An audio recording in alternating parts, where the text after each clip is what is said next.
大家好，我是大师美学张欣仁医师。今天我们要介绍的主题是2025年最新的研究，关于打呼与失智风险提升29%。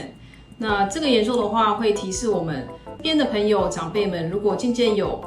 忘东忘西，或是情绪不稳定，然后白天起来会很想要睡觉，方向感渐渐的迷失，它渐渐失智的一个前兆。那因为失智症患者是越来越年轻化，那我们打呼的朋友其实越来越多，这型的睡眠呼吸中止症呢，非常有可能造成我们睡眠当中反复的缺氧，然后睡眠片段化，也就是我们睡眠会很容易中断，包括说内嗅皮质和海马回里面的神经元萎缩，然后还有一些血管供应不足、缺氧等等，这些会造成白天的注意力不集中，然后开车晃神，或者是说学习能力下降，终究还是会造成脑部的伤害。那这原因大概是两类，一类是就是血管型的阻塞，包括是小中风或中风，然后另外一类呢就是早发型的阿兹海默症，